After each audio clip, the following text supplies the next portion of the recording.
Amém, queridos, que presença maravilhosa do Senhor nessa manhã. Quantos estão sentindo a presença? Glória a Deus, Deus é bom e a misericórdia dEle dura para sempre. Nós celebramos o privilégio de estarmos aqui.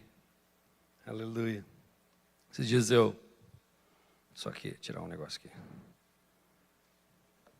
Parece aqueles filmes, né, dos Hobbits lá, quando começa a arrancar as espadas dele, né, faca quanto é canto, os caras começam a tirar celular, tablet. Glória a Deus.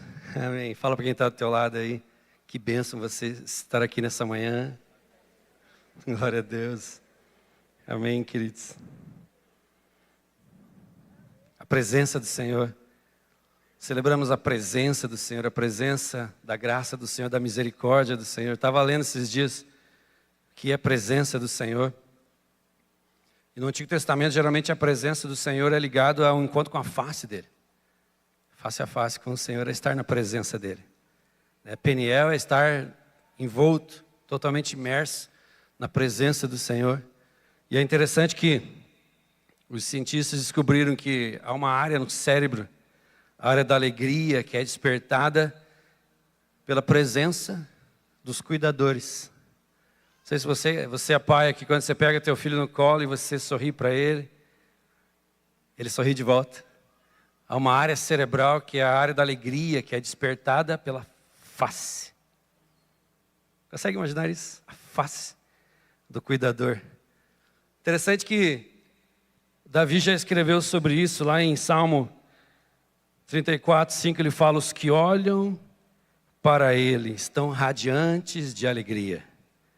Seu rosto jamais mostrará decepção. Ou seja, existe uma área de nossas vidas que é despertada por essa presença, pela face do Pai. Eu te convido hoje a você a se desligar de todas as coisas, né? Talvez você está com a tua mente naquele boleto que vai vencer amanhã. Quero te dizer uma coisa: os boletos sempre vencem. Mas um dia estaremos no céu, não vamos mais precisar de boletos. Olhe para a face do Pai. Deixe essa área da alegria, que é uma área liberada também pelo Espírito Santo, porque um dos gomos do fruto do Espírito Santo é a alegria, amém, queridos? Então feche seus olhos, contemple o Pai. Eu gosto muito de trabalhar a minha imaginação. Eu sempre, quando eu fecho os olhos, tem gente me olhando aqui, fecha os olhos, Leonardo.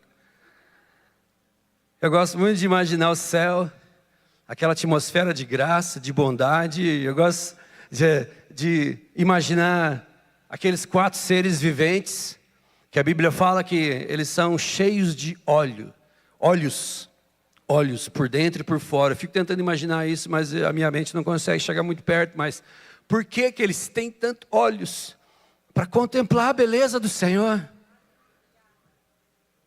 para declarar a santidade dele. E a palavra Kadosh não é só santo, mas é beleza extrema. É algo que captura todos os meus sentidos, captura tudo o que eu sou. E eu só consigo dar uma resposta a isso, uma adoração plena, uma adoração completamente rendida a Ele por causa daquilo que Ele é, não por causa daquilo que Ele pode fazer. E os 24 anciãos, eles se prostram diante do Senhor, eles lançam sobre essa beleza, sobre o trono do Senhor, eles lançam as suas coroas. E ainda fala que existem miríades e miríades de anjos, arcanjos, querubins e serafins, celebrando a presença daquele que é imutável. Daquele que é imutável. Agora você, com essa imaginação fervilhando no seu coração, eu queria te convidar a aplaudir o Senhor, aquele que se assenta num alto e sublime trono, aquele que tem o rosto virado para você. E se você olhar para Ele com olhos de amor e de entrega total, o seu rosto vai ficar radiante na presença dEle. Amém, queridos? Glória a Deus, glória a Deus. Eu venci o mundo. É uma declaração minha também, a partir da declaração de Jesus Cristo. Vamos cantar uma canção? Canta assim comigo. Quantos conhecem aquela cantando assim? Senhor, quero ser como Tu. Senhor, eu quero ser como tu. Eu quero ser um vaso em tuas mãos. Vamos lá? Quero ser como tu. Pode melhorar um pouquinho mais? Senhor, quero ser como tu. Senhor, quero ser como tu. Eu quero ser um vaso em tuas mãos. Senhor, quero ser como tu. Amém, queridos? Quantos querem ser igual a Jesus cada vez mais? Pequenos ungidos. Cristo significa o ungido de Deus e nós, cristãos, somos os pequenos ungidos. Já parou para pensar nisso? Cristo não é o sobrenome de Jesus, Jesus Gonçalves. Não, é Jesus Cristo. O ungido de Deus, o Messias. Você é um pequeno Messias, que eles andando nas cidades, mostrando a unção daquele que pode mudar todas as situações. Amém? Quantos creem nisso? E cada dia mais. Hoje vai ser impactante, eu creio a palavra, porque mexeu comigo e vai mexer com vocês. Espada de dois gumes. Amém, queridos? Eu não orei, né? Vamos lá, coloca a mão no seu coração. Pai, obrigado pela presença. Obrigado pela misericórdia. Deus, é tremendo estar, Senhor Deus, vivenciando essa graça de estarmos envoltos pela presença. Quebramos todos os protocolos. Quebramos, Senhor Deus, quebramos para que o Teu Espírito venha fazer aquilo que é o agrado do Teu Espírito. Obrigado, Espírito Santo, nós amamos a Tua presença. Amamos. Obrigado, Senhor Deus. Libera as mentes, os corações, todo espírito contrário, nós banimos agora no nome poderoso de Jesus Cristo. Amém. Glória a Ti, Jesus. Amém, queridos. Eu venci o mundo. Queria que você abrisse a palavra de Deus. Estou com esse negócio gigante aqui.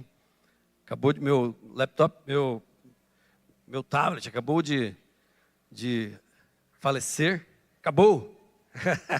Glória a Deus, eu percebi isso. Mas amém. Sem isso aqui também a gente tem a graça do Senhor. Mas vamos lá.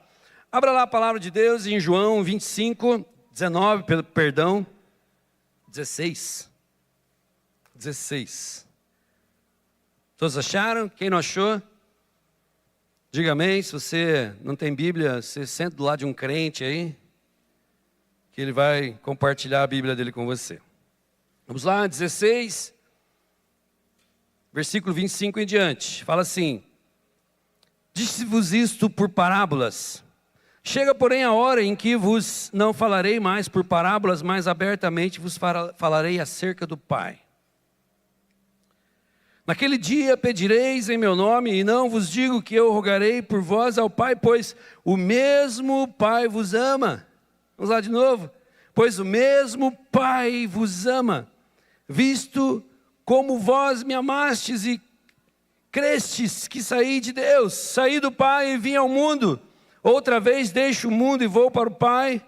Disseram-lhe os seus discípulos: eis que agora falas abertamente e não dizes parábola alguma. Agora conhecemos que sabes tudo e não precisas de que alguém te interrogue.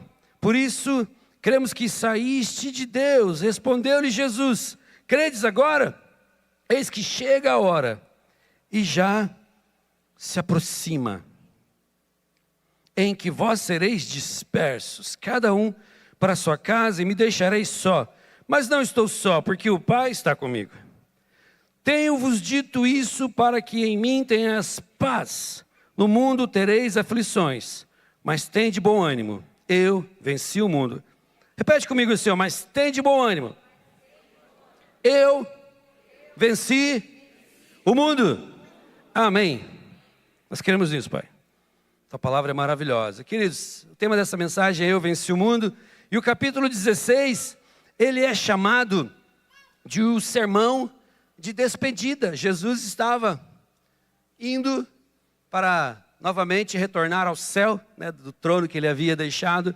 E ele tem uma conversa muito específica com os seus discípulos acerca daquilo que estava acontecendo, acerca daquilo que iria acontecer, mas ele deixa algo contundente com os seus discípulos. Ele fala assim: eu venci o mundo, ou seja, se a partir de mim, se em mim vocês estiverem arraigados, vocês também poderão, né, daqui a pouco tempo dizer, eu também venço muito. Então essa é a ideia. Então Jesus afirma aos seus discípulos sua vitória sobre o mundo, procurando assim animá-los e encorajá-los na caminhada de fé. Claro que eu creio que eles não, naquele momento eles não tinham ainda o entendimento daquilo que você e eu temos, né? Pelo menos essa é a esperança que eu tenho, né, de que você realmente tenha entendido o porquê de Jesus ter vindo a esta terra, esvaziado, né, de sua glória, aquilo que na teologia nós chamamos do kenosis, esvaziou-se de sua glória, se fez carne, habitou entre nós, e se fez o menor de todos, até numa oportunidade, Jesus, ele se fez até o menor de todos os escravos, quando ele se cinge com a toalha, e ele começa a lavar os pés dos seus discípulos, né? E havia sim uma hierarquia na escravidão, naquele momento, naquele tempo, e Jesus se fez o menor de todos, dando exemplo aos seus discípulos, daquilo que ele realmente veio fazer, e ele diz, no mundo vocês terão aflições, né? Jesus, antes de afirmar que venceu o mundo, ele afirma que teremos aflições. Tem alguém que tem aflições aqui, lutas? Levanta a mão, ou só eu? Se alguém não levantar a mão, depois você me fala o seu segredo, mas eu creio que mesmo que você não tenha levantado, com certeza você tem essas lutas, e é fato, assim como ele teve, e sobre elas, todas as lutas, todas as tentações, Jesus triunfou, e ele nos convida a adotar o seu estilo de vida, e assim também triunfarmos e podermos dizer, mundo, eu te venci, mundo, seja lá o que for que você levante contra mim, eu já digo, porque eu sei quem habita em mim, eu sei aquilo que eu carrego, eu sei quem pagou o alto preço pela minha vida, eu conheço a minha identidade, então eu te digo, qualquer que seja aquilo que você vem contra mim, eu já digo, eu sou mais que vencedor em Cristo Jesus, daquele que me fortalece, amém? Quantos podem dizer e declarar isso? Amém, queridos? A palavra de Deus diz em Hebreus 4:15, sabe uma das coisas que eu sempre gosto de frisar, que foi algo preponderante na igreja primitiva, as epístolas paulinas, né? Hebreus, as cartas de Paulo, é que tudo que Jesus fez e viveu, ele viveu como um homem cheio do poder. Não, muito embora ele fosse Deus, ele esvaziou-se de si, ele não usurpou o ser igual a Deus, então tudo que Jesus fez na terra, ele fez como um homem cheio do poder. Amém? Quantos creem nisso? É uma das coisas menos entendidas hoje. Às vezes você fala, mas para Jesus era fácil, porque ele era Deus, queridos. Jesus não fez nada como sendo Deus. Nada. Tudo aquilo, todos aqueles milagres, ele fluiu no Espírito Santo. A Bíblia diz que ele era um homem cheio do Espírito Santo, tanto que em Hebreus 4:15 fala, porque não temos um sumo sacerdote que não possa se compadecer de nossas fraquezas. Pelo contrário, ele foi tentado em todas, fala assim, todas as coisas, a nossa semelhança, mas sem pecado. A única diferença entre ele e nós com relação a tudo isso é que ele foi tentado em todas as coisas, todas as modalidades que o inferno tinha, de tentações, de aflições, Jesus viveu, mas ele não sucumbiu a nenhuma delas, ele foi vitorioso e nos dá esse direito de nele, somente nele, a partir dele, sermos também vitoriosos. E queridos, quando nós falamos de aflições e tribulações, eu não creio que as tribulações vêm de Deus, mas sim das escolhas que fazemos. Escolhas erradas, brechas que abrimos. Esses dias alguém estava falando para mim sobre retaliação, eu falei, cara, a minha teologia não concebe retaliação, eu creio em brechas que nós deixamos abertas por causa de decisões espirituais às quais abrimos, e o inimigo se aproveita disso. Brechas faz uma inferência àquelas cidades do Antigo Testamento que tinham as suas muralhas, né? E a cidade ficava dentro dessas muralhas, e quando havia brechas, os inimigos entravam. Pastor, mas qual é a teologia que você diz? Como Deus não manda nenhuma tentação? A Bíblia fala em Tiago 1,17 que todo dom perfeito, fala assim comigo, todo dom perfeito, Toda boa dádiva vem do Pai das luzes, em quem não há mudança, nem pode haver sombra de variação. Ou seja, tudo que vem de Deus, para nós é bom. Eu sempre digo assim, Deus pega todas as coisas ruins que acontecem com a nossa vida a partir de escolhas erradas, e Ele pode fazer com que isso venha cooperar para o nosso bem. Quantos creem nisso? Deus é um Deus de milagres. Ele fez com que a cruz, o maior símbolo de desgraça e maldição, hoje quando nós olhamos, nós vemos um símbolo de graça, mas não era assim na época de Jesus. Então o que nós entendemos pela palavra de Deus sobre aflições, aqui mencionadas por Jesus, do dicionário Strong, é uma pressão, uma opressão, uma tribulação e um aperto. Quando Jesus estava no jardim do Getsemane, Getsemane significa prensa de óleo. Jesus ali estava sendo espremido. Jesus estava sendo exprimido naquele ambiente.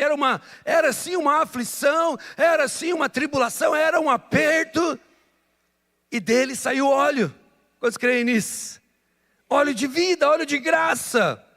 A palavra de Deus diz que gotas de sangue fluíam da testa de Jesus. Isso é por causa de um estado de um estresse tremendo, um alto nível de estresse, muito cortisol no corpo, ou seja, pequenos vasos capilares rompem e aquilo se transforma em gotas de sangue. Jesus foi oprimido naquele lugar, mas ele saiu vitorioso, porque ele já nos via. A palavra de Deus diz que ele já contemplava o fruto do seu penoso trabalho, e o fruto do penoso trabalho de Jesus, olha para quem está do lado, fala assim, é você. É você. Queridos, então na palavra o conceito de tribulação é frequentemente sendo associado a períodos de aflição e de perseguição enfrentados pelo povo de Deus. Muitas vezes tais situações são vistas como oportunidades de crescimento. Quantos aqui creem que também as tribulações são oportunidades de crescimento? Assim, como o ouro é colocado no fogo para ser purificado, o que acontece com ele? Cada vez mais ele se purifica. Cada vez mais, eu gosto de dizer assim, queridos, que o crente é igual aqueles bastãozinhos de festa. Coisa que já foram numa festa, tinha aqueles bastãozinhos. Apaga a luz para mim aí, por favor. O crente é igual aqueles bastãozinhos de festa, querido. Começa a passar por tribulação, começa a passar por dor. Deus começa a trabalhar o caráter dele. Deus começa a se mostrar forte com ele nas tribulações. O que acontece? Apaga a luz. O crente brilha. O crente brilha nessas situações. O crente brilha. Quer brilhar, querido? E é interessante que o Orives ele fala assim, que quando o ouro ele está purificado, ele está bom. É quando o Orives vê no ouro a sua imagem refletida. Ou seja, quanto mais nós passamos por tribulações e lutas, mais o caráter de Cristo é gerado em nós. Por isso que eu cantei aquela canção, Senhor, quero ser como Tu, eu quero ser como o Senhor. Quantos querem ser como o Senhor? Salmo 34:19 fala assim, muitas são as aflições do justo. Tem alguém passando por aflição? Mas a Bíblia diz, mas o Senhor de todas a livra. Muitas podem ser as suas aflições, as suas lutas, mas o Senhor livra você de todas elas. Se você correr para Ele, corra para o lugar certo, corra para Jesus. Amém, queridos? Mas voltando aqui a passagem que nós lemos, quando Jesus fala assim, eu venci o mundo, as circunstâncias não condiziam. As circunstâncias do momento não condiziam com aquele discurso de Jesus que eu venci o mundo. Quer dizer, eu fico imaginando a mente, eu fico imaginando o nível de estresse dos discípulos. Eu não sei, quando você está numa situação de insegurança, você fica numa boa, né? Numa situação de, perdi o emprego, estou rindo à toa, o carro quebrou, estou rindo à toa. E a situação deles aqui era uma caminhada de mais de 3 anos. E Jesus falando para eles, eu vou para o Pai. Eu vou para o Pai, então. E eu fico imaginando a mente deles, queridos. quando eles começaram a ver Jesus, naquela caminhada, na Via Crucis, quando Jesus estava levando aquela cruz, quando Jesus estava carregando aquela cruz em direção àquele lugar onde ele ia ser pregado naquele madeiro, a Bíblia diz em João 19:26, que João estava junto à cruz com Jesus, e algumas mulheres estavam com ele. Pelo menos o relato bíblico fala isso. Também creio que os outros discípulos, que de longe observavam, de longe, né? Pedro talvez de longe, com medo, de longe observava aquela cena e possivelmente aquela frase martelava na cabeça dele: eu venci o mundo, eu venci o mundo, eu venci o mundo. Creio que eles lutavam para entender. A Bíblia fala que Jesus um dia se dirigiu aos seus discípulos e falou assim: aquilo que eu faço hoje você não entende, mas mais tarde você vai entender. Mais tarde você vai entender. E eles se perguntavam como alguém em seu juízo normal poderia acreditar nessa afirmação diante de uma situação como essas. Como alguém em seu juízo normal poderia acreditar numa situação, vendo o seu mestre que alguns dias atrás declarou: eu venci o mundo. Que tipo de vitória é essa? Talvez eles estavam indagando entre si. Que tipo de vitória é essa? Talvez acontece algumas coisas com você, você não entende agora. Mas quando você coloca todas essas coisas diante do Senhor, aquilo que é a tua maior dor, pode se transformar no seu maior ministério. Aquilo que é o teu maior sofrimento, pode se transformar no teu maior testemunho. Quantos creem nisso? Deus tem esse poder de pegar toda a desgraça e transformar em graça. Deus tem esse poder, nós não temos. A maioria das vezes que nós fazemos é nos vitimizamos. Mas Deus pode sim transformar, queridos. Então eles continuaram: como pode alguém que caminha sozinho para a morte, condenado à pena mais violenta, queridos? Aquela era a pena mais horrenda, mais triste. Todas as cenas que nós vemos de Jesus, é Jesus vestido com um pouco de roupa na cruz. Mas quero te dizer que o condenado à morte de cruz, ele era crucificado nu, totalmente nu, para que ele fosse totalmente humilhado. Ou seja, não havia outro tipo de morte mais triste, mais dolorosa, mais sangrenta. E como podemos afirmar que, olhando para aquela cena, os discípulos seriam encorajados em que eles disseram que Jesus venceu? Ou seja, mas nós cremos hoje, mas até então eles não criam. Mas Jesus afirmou, aquilo que Jesus disse é a mais absoluta verdade. Mais tarde os discípulos entenderam. Mas se Jesus naquele momento, eu fico imaginando, eu gosto de falar, que eu sempre, eu gosto de usar uma das maiores armas que nós temos, uma das maiores ferramentas que Deus nos deu, que é a mente, a criatividade. Então eu fico imaginando, mas se Jesus naquele momento tivesse a oportunidade de responder a todas as indagações de Pedro, de João, de Mateus, ou seja, daquelas mulheres, da sua própria mãe que estava lá com João, antes de Jesus expirar, Jesus entrega Maria a João para que ele cuidasse dela. Tal era o cuidado de Jesus, mesmo em um momento de dor. E eu fico imaginando, se Jesus tivesse a oportunidade de responder a todas as indagações, eu acredito que as respostas seriam mais ou menos assim: o mundo tentou me seduzir com todas as tentações disponíveis, todas elas tentou fazer com que eu desacreditasse da identidade que o Pai tinha me dado. Lembra que quando Jesus vai para o deserto para ser tentado, o Espírito leva para aquele lugar? A primeira tentação que o diabo joga na cara de Jesus é: se tu és realmente o Filho de Deus, faz com que essas pedras se transformem em pão, em pães. Colocando dúvida naquela voz que ele tinha ouvido. Lembra da voz que ele ouviu no deserto? Quando ele foi no Jordão, quando ele foi ser batizado por João Batista. João Batista teve essa graça de batizar Jesus. Se você é realmente aquilo que aquela voz diz, por que você está nessa situação? E muitos de nós acreditamos. E quando nós acreditamos, nós não podemos dizer, eu venci o mundo. Mas quando nós acreditamos naquilo que o Pai canta sobre nós, naquilo que o Pai brada dos céus sobre as nossas vidas, nós podemos sim, com autoridade, como Cristo olhou para Satanás e o repeliu com a própria palavra. Ou seja, o mundo tentou seduzir Jesus com todas as tentações disponíveis. O mundo tentou fazer de Jesus um rei.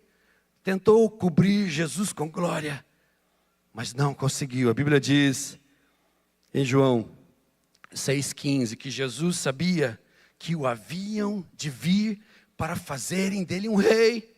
O que a Bíblia diz? Ele tornou a retirar-se só para o monte. Imagine você, vão vir me fazer rei, porque eu multipliquei pães e peixes, talvez. Era uma resposta para tudo aquilo que era o sofrimento daquela nação. Mas Jesus tinha um lugar melhor de segurança. Ele tinha um lugar melhor para estar do que na vontade daqueles que queriam fazê-lo rei. Ou seja, o mundo não conseguiu tirar Jesus do caminho ao qual ele veio. Morrer naquela cruz. Vivendo aquilo que a Bíblia diz, o opróbrio, a desgraça, a vergonha, para que nós pudéssemos um dia, queridos, ser chamados de reis e sacerdotes. O Rei dos Reis teve que se fazer servo de todos, para que um dia nós simples homens, criaturas, pudéssemos ser chamados de reis e sacerdotes. E a Bíblia fala que nós já estamos assentados com Cristo nas regiões celestiais. Tudo isso porque o Rei dos Reis, ele abriu mão de tudo aquilo que ele tinha para vir nos resgatar. Não há espaço, queridos. Não há espaço para vitimismo. Não há espaço para vitimismo. Creio que Jesus diria a seus discípulos que o mundo tentou seduzi-lo com poder, mas não conseguiu. Queridos, às vezes a gente vê pessoas que têm o mínimo de poder e já começam a dar carteirada nas galera, né? Dá uma carteirada aqui. O mínimo de poder. Creio que parecia muito mais fácil resolver toda a demanda da humanidade com poder, como a fome, as injustiças, a violência. Mas para mantê-lo, a grande maioria daqueles que recebem poder, não o poder do Espírito Santo, poder sobre outras pessoas. Ser líder, está tão na moda, liderança, líderes. É real, é verdadeiro, temos que ser, mas temos que ser líderes como Jesus foi. Aquele que inspira. Aquele que se cinge com toalhas e lava os pés dos seus liderados. Não é aquele que quer ser servido. Jesus, o Rei dos Reis, ele olha para os seus e fala, eu vim para servir, não para ser servido. Eu vim para demonstrar a vocês o que realmente um líder de verdade faz. Não era a liderança que o mundo esperava. Parece sempre mais fácil. O diabo ofereceu para ele. Desvios. Não é poder que você quer? Eu te dou todos os reinos da terra. Interessante que Jesus não fala para ele, não é teu, é meu. Não, era do diabo. Foi dado a Adão. Adão entregou a Satanás. Quando Satanás fala, Senhor, está vendo todos os reinos da terra? Eu te dou. É só você me dar uma adoradinha. Só uma joelhadinha, Jesus. Se ajoelha.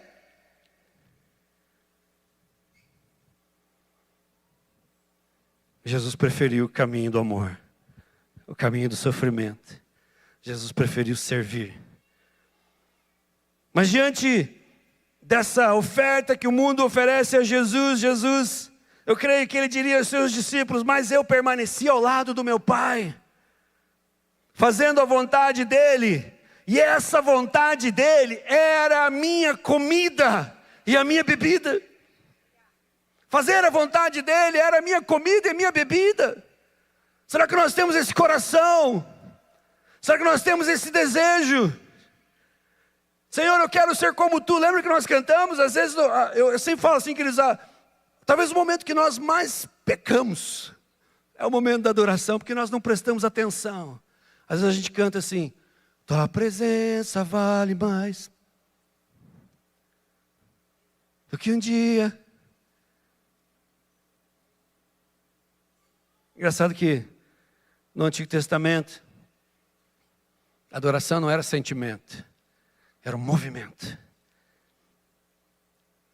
Era um conhecimento. Haviam 7 passos de adoração. E todos eles eram expressões corporais. O halal, terrilá, o chamar, todos eles eram expressões corporais. Então não tinha assim, não estou com vontade de adorar hoje.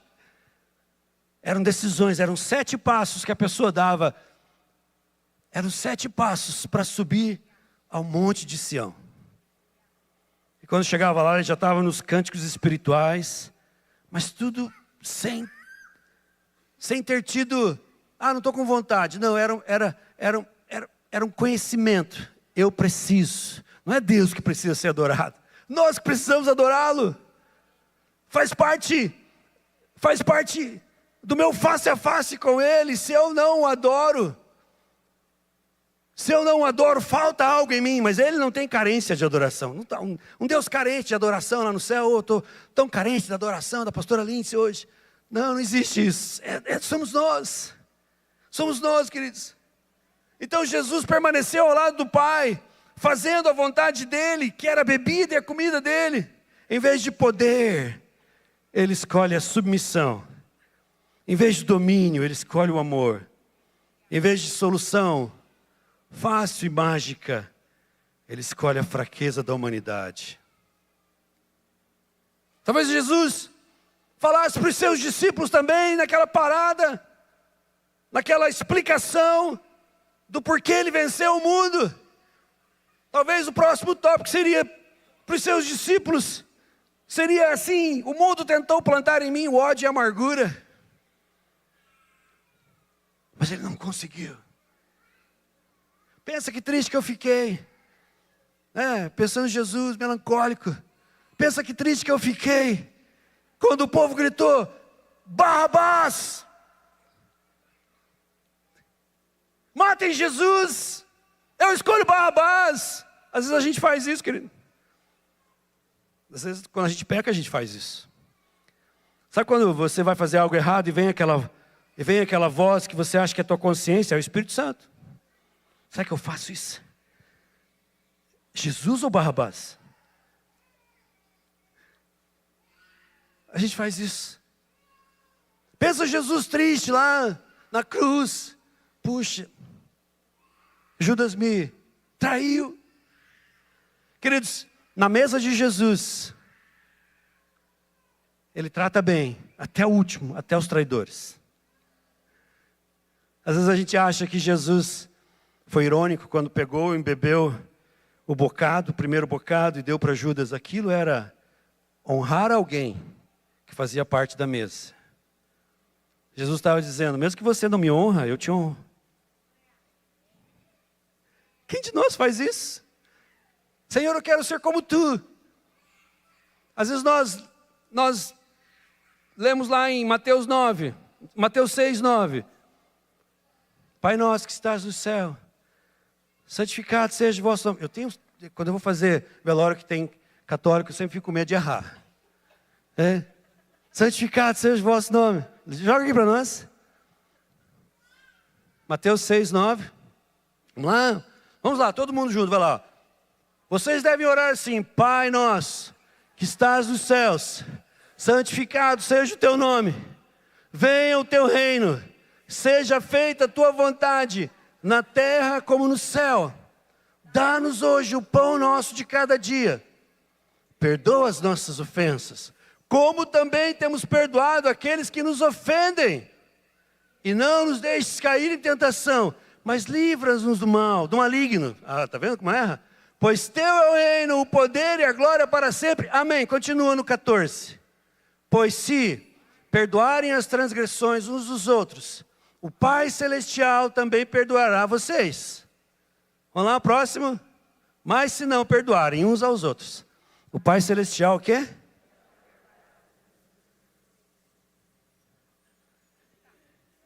Tem gente que gosta de guardar mágoa como se fosse um depósito de um bem precioso. Várias pessoas eu já recebi na minha salinha, que fala: pastor, eu não tenho condições de perdoar tal pessoa. E eu falo assim: cara, mas se você não perdoar, a Bíblia fala que você não vai ser perdoado. Quando você não perdoa, você está dizendo assim, que o sacrifício de Jesus não foi suficiente. E eu fico imaginando, vamos cantar de volta? Senhor, quero ser como tu. Eu quero ser Senhor, né? Os caras faziam contra... Senhor, quero ser como tu. Jesus, quando estava sendo pregado: Pai, mata esses caras.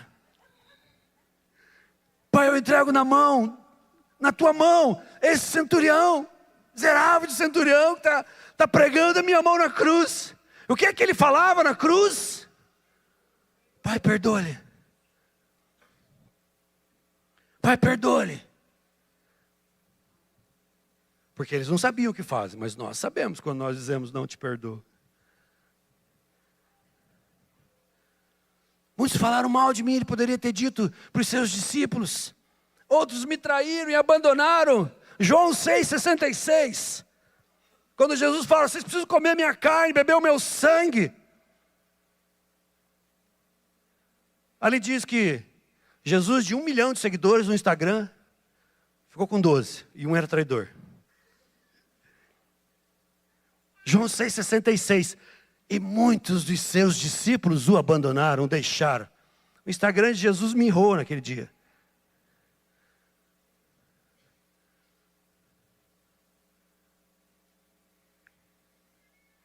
Muitos me deixaram. Eu fiquei só. No entanto, o mundo não conseguiu. E mais uma vez, eu venci o mundo.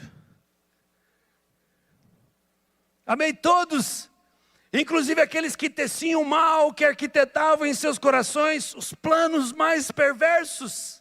Eu amei todos. Ah, pastor, mas isso é só coisa de Jesus. Quem conhece aqui Corrie ten Boom? Alguém ouviu falar de Corrie ten Boom? Tem um livro chamado O Refúgio Secreto. Corrie ten Boom.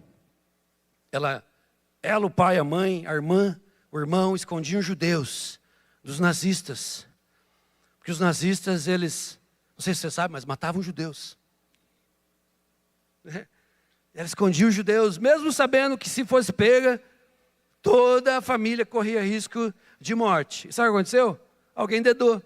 Tem a família ten Boom, está escondendo judeu. Os caras entraram com o pé na porta. E diz que a história, Deus foi tão bom que nem os judeus que estavam na casa foram pegos, mas a família foi pega.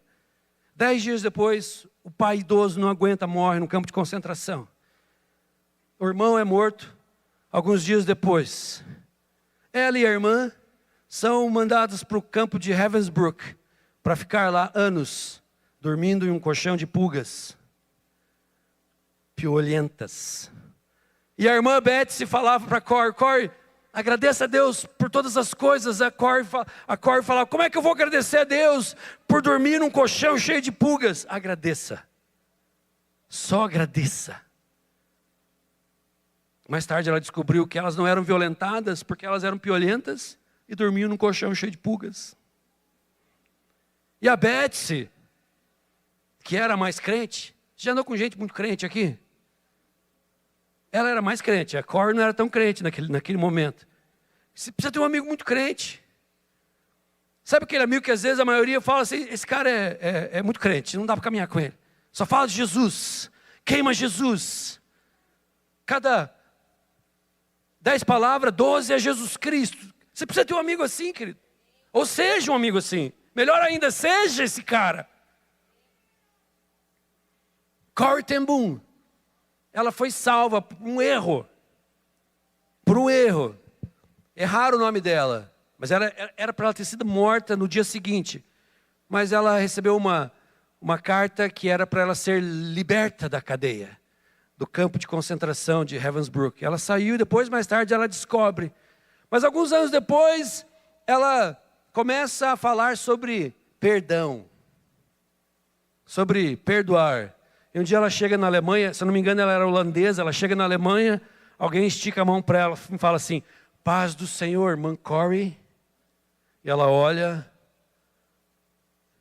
e ela vê o alemão que batia nela, que xingava ela, que batia na irmã dela. A irmã dela morreu naquele campo de concentração porque apanhou demais, ela já era debilitada, apanhou demais, e uma das causas foi porque esse alemão batia demais na irmã dela e nela. De um dia, a mensagem dela era sobre perdão, oferecer perdão. E o alemão estica a mão para ela e fala assim, eu preciso do teu perdão, você me perdoa? Ela faz assim com a mão. O Senhor fala no coração dela, será que o meu sacrifício não foi suficiente? Será que o meu sacrifício não foi suficiente para que você pudesse entender, para que você possa entender? Então ela estica a mão, diz que quando ela estica a mão, vem uma graça dos céus. Vem uma graça dos céus. Eu creio que naquele momento, ela pôde olhar no rosto daquele alemão e falar assim, eu venci o mundo. Talvez ele não ia entender, mas ela entendeu. Ela entendeu. Será que tem alguém hoje aqui que carrega um fardo que não precisa ser carregado? E no final pode olhar para esse fardo, pode olhar na cara de Satanás e falar assim, Satanás, eu em Cristo venci o mundo.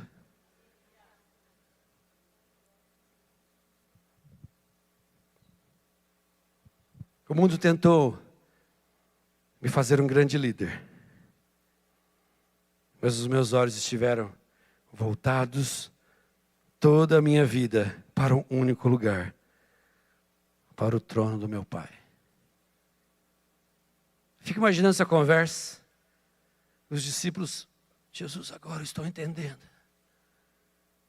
Agora eu estou entendendo. Jesus fala, eu fui humilhado, eu fui ultrajado e ferido, mas permaneci obediente até o fim. Jesus poderia enumerar várias outras vitórias que ele teve sobre o mundo. Várias outras virtudes, como a mansidão, a simplicidade, a justiça, a santidade, muitas outras virtudes. Que terminaram por levar Jesus ao Calvário. Queridos, mas olhando, era impossível reconhecer naquele condenado, ensanguentado. Quantos aqui assistiram o filme do Mel Gibson? Eu fico imaginando como é que vai ser o The Chosen. Mas se você assistiu o filme do Mel Gibson, eu lembro que alguns anos atrás nós assistimos no cinema. Cara, era um choro só. E eu falo, é aquilo para pior. Mas quem consegue ver naquele condenado, fraco, ensanguentado, um vencedor? Quem consegue?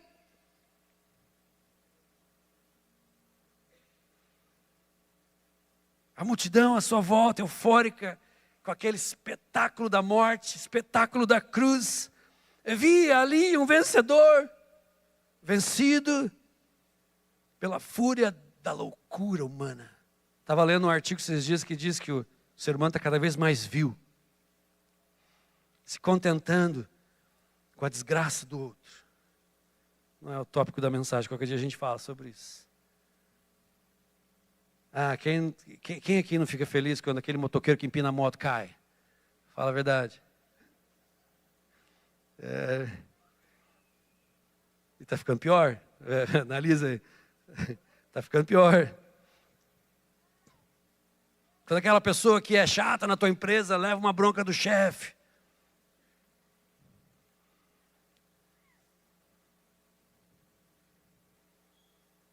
Jesus venceu e encoraja os seus discípulos dizendo, no mundo, vocês passarão por aflições. Essa prensa de óleo vai ser também espremida em vocês, e o que vai sair? Irmãos, se espremer-nos hoje, Jesus foi espremido e saiu o óleo da vida dele. Por isso ele estava naquele lugar, Getsemane. Foi doloroso, foi terrível, mas dele saiu virtude. Às vezes a gente gosta de viver um evangelho fast food. Pastor, eu quero combo 1, bênção, prosperidade. O que mais? Ah, não, luta não. Tira a cebola. E olha que tem que ser rápido. E o pastor é o cara que está na chapa. Ô pastor, rápido aí pastor. O negócio está acontecendo, rápido pastor, rápido pastor. Porque nada no reino de Deus é fast food. Nada é servido cru. Tudo tem um preço. Jesus venceu e encoraja seus discípulos dizendo: no mundo vocês vão passar por aflições. Mas tenham coragem. Assim como eu venci o mundo, vocês podem também vencer o mundo. Olha para mim. Qual a sua carreira? Há uma carreira para você correr, há uma carreira para eu correr. Não é uma carreira de velocidade, não estamos em competição, mas eu estou ganhando de mim mesmo. É uma carreira de perseverança. O autor de Hebreus ele já fala: há uma carreira para que nós venhamos a correr. E nós precisamos nos desvencilhar de todo peso e pecado. Qual é o peso que você carrega e está te atrapalhando de correr? A ideia é essa mesmo, é um estádio cheio de pessoas que já venceram.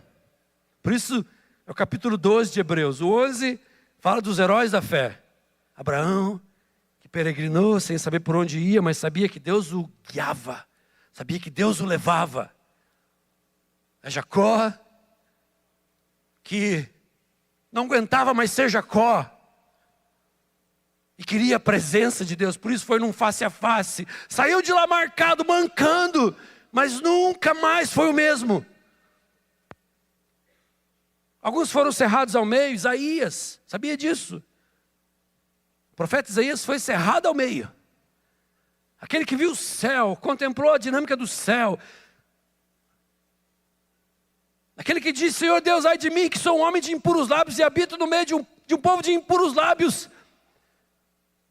Foi tão forte a mensagem que ele carregava, que o mundo não aguentou e cerrou ele ao meio. E a Bíblia fala: essa galera que nos passaram o bastão,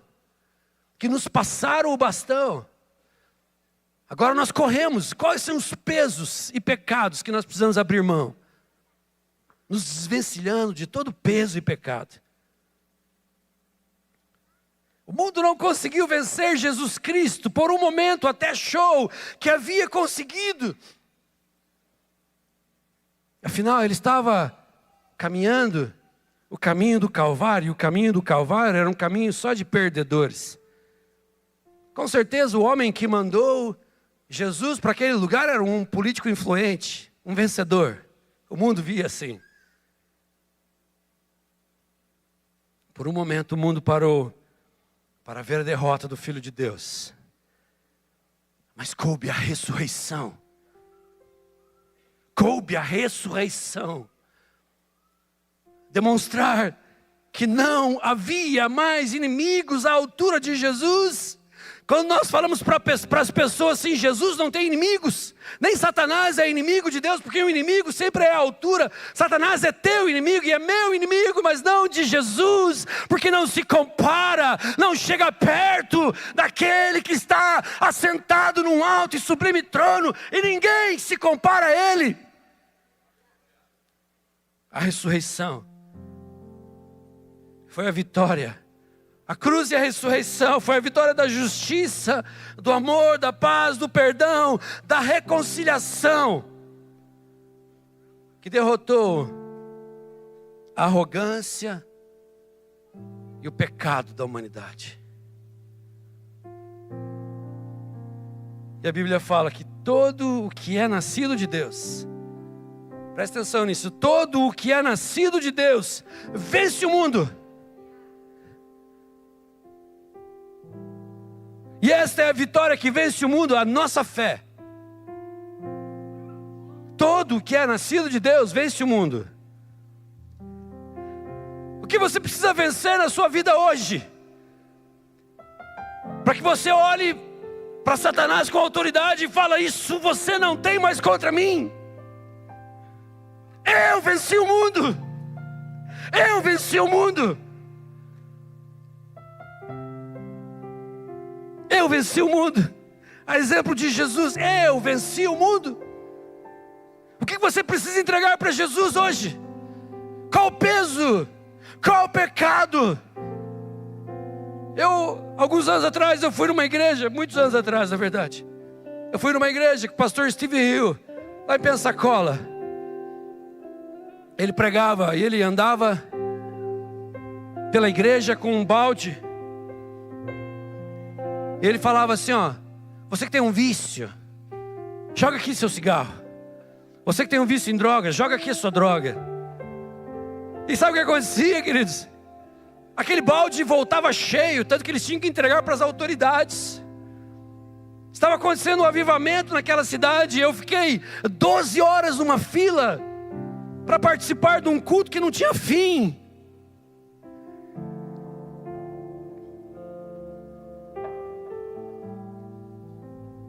Mas o que mais me impressionou foi o balde cheio.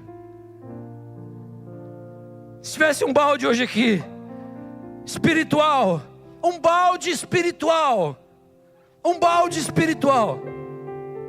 o que você viria lançar nesse balde? Orgulho,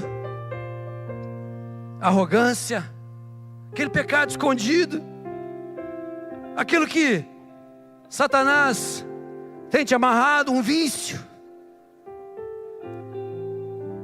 O que você viria entregar? Feche seus olhos. O que você viria entregar? O que você viria entregar? O que você viria entregar?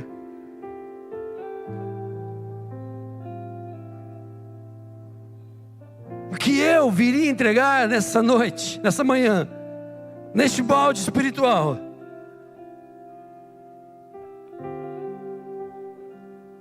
A performance,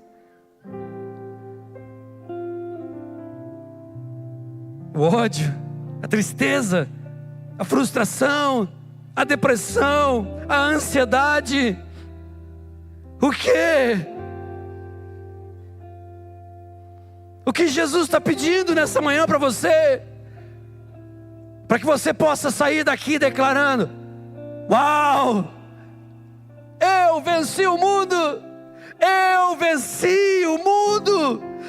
Eu venci o mundo! Para que você possa viver o avivamento do dia seguinte, o avivamento da segunda, o avivamento da terça, o avivamento da quarta, o avivamento da quinta, o avivamento da sexta, o avivamento do sábado, o avivamento da vida.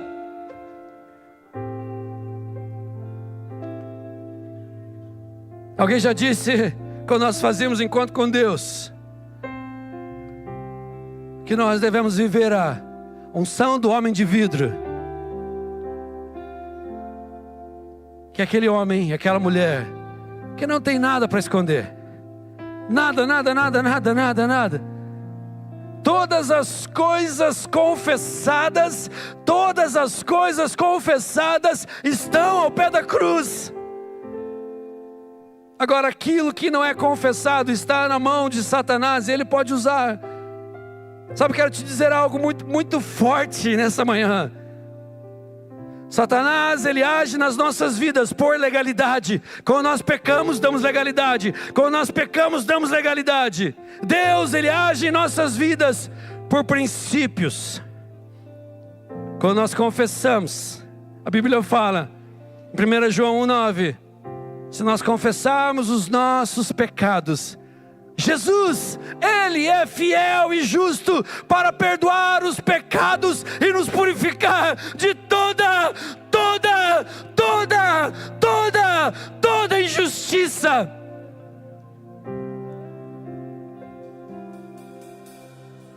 Querido, eu queria desafiar você nessa manhã. Não precisa ser pecado, não fique com medo. Ou eu vou lá na frente e eles vão achar que eu estou em pecado. Não. Eu queria que você viesse entregar para Jesus a ansiedade. Pode ser o pecado também. A ansiedade, essa tristeza, esse desânimo. Jesus nunca ficou desanimado. Jesus, ele te via A Bíblia fala que Jesus, ele já via o fruto do penoso trabalho dele. E ele olhava para aquilo e falava: Pai, vale a pena. Vale a pena. Vale a pena viver todos os dias olhando para o Senhor, olhando para o teu trono, olhando para esse plano, Senhor. Vale a pena, vale a pena. Ele já via gerações à frente, ele já viu os teus filhos, ele já viu os seus netos, ele já viu uma geração vitoriosa andando na terra, proclamando: eu venci o mundo, eu venci o mundo. Eu queria te chamar, desafiar você a vir aqui na frente e mais uma vez declarar: Jesus, eu me entrego a Ti. Mais uma vez declarar: eu me rendo a Ti. Mais uma vez declarar: Senhor, eu não posso nada sem o Senhor. Senhor Deus, eu não consigo fazer nada sem o Senhor. Senhor Deus, eu não quero mais me mover sem olhar para aquele que é o autor e o consumador da minha fé.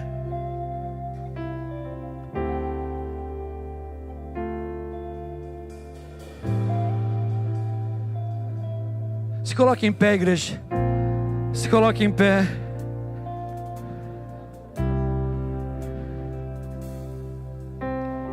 Eu queria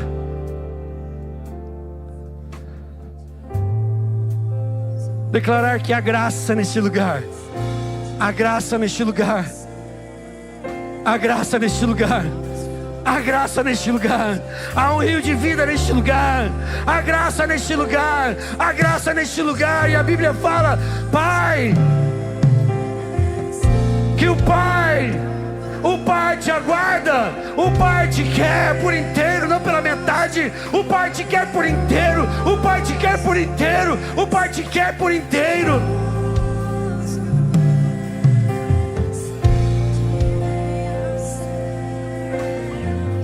Vem com mais a Tua presença, Senhor.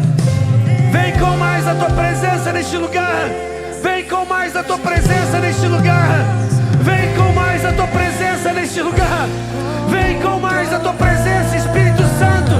Vem com mais a Tua presença. Vem com mais a Tua presença. Vem com mais da Tua presença, Senhor.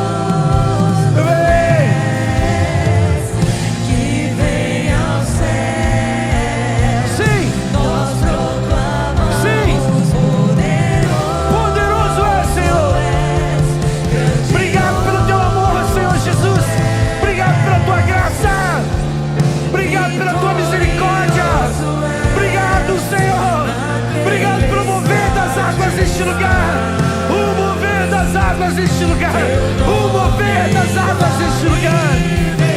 Oh! Os reinos vêm, aleluia. Seu trono acima está. Sim, Teu nome infalível é, Senhor.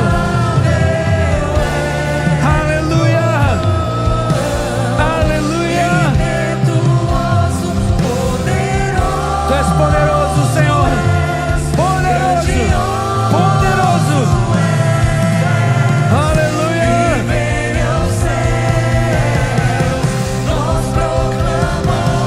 Aleluia, sim, Senhor. Obrigado, Pai. Obrigado, Pai. Obrigado, Jesus. Obrigado, Jesus. Obrigado, Jesus. É a Tua graça sobre as nossas vidas. É a Tua graça, Senhor. É a Tua graça. É a Tua graça, Senhor. É a Tua graça que age em nossas vidas, nos levando a viver, Senhor Deus, toda a Tua vontade. Obrigado, Jesus. Obrigado, Jesus. Obrigado, Jesus. Você que recebe essa palavra, aplauda ao Senhor. Aplauda ao Senhor.